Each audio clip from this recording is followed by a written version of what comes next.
George Springer keeps hitting dingers down in Florida as Otto Lopez is making waves at the World Baseball Classic. Hey everyone, Rob Wong joined alongside by Toronto Sun Blue Jays beat writer Rob Longley for another edition of Long Ball. And before we get to Otto Lopez, Rob, let's start with George Springer, who has 3 home runs so far in the spring, and I believe they're all to right center field so far, which might mean he's getting ready for that new power alley at Rogers Center this season. But what have you made of the Blue Jays right fielder so far? Yeah, certainly, Rob. He's been very dynamic at the plate, very George Springer-like at the plate. Hit those home runs in 3 consecutive games, which tells me that he's feeling good and feeling confident and basically ready to play.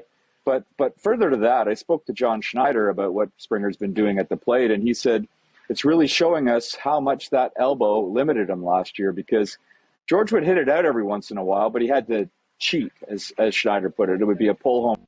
Now he can hit it out to all parts of the ballpark, and when he's doing those kinds of things, that's the best version of the offensive George Springer that you're going to see.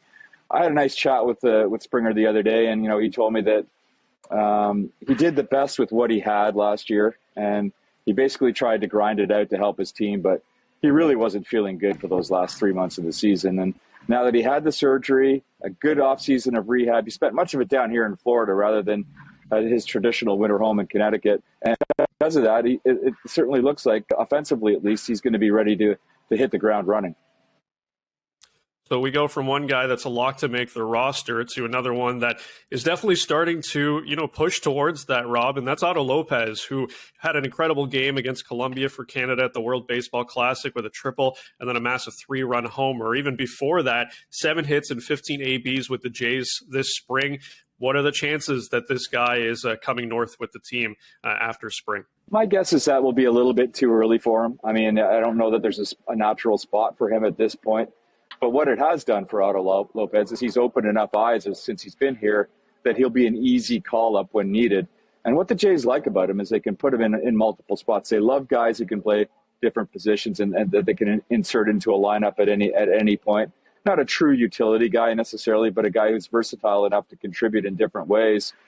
And as you mentioned, Rob, before he did what he did at the World Baseball Classic, which was so impressive, he was opening some eyes here with his work at the plate. His very professional at bats. He had 7 hits, like you had mentioned, and he definitely made a strong impression both on management and on the coaching staff. And while it might not happen at the end of camp, I'd be shocked if we didn't see Otto Lopez in a Blue Jays uniform at some point this season.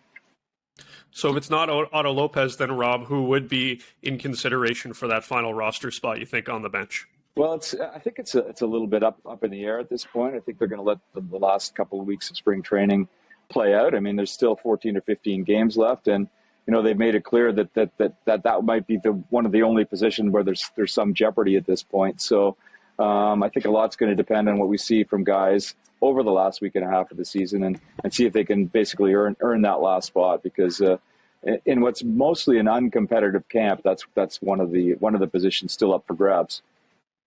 Yeah, we'll keep an eye and see what happens there with that final roster spot. For all of Rob's Blue Jays spring training coverage, head over to the Toronto Sun. And as always, find him on Twitter at Longley Sun Sport.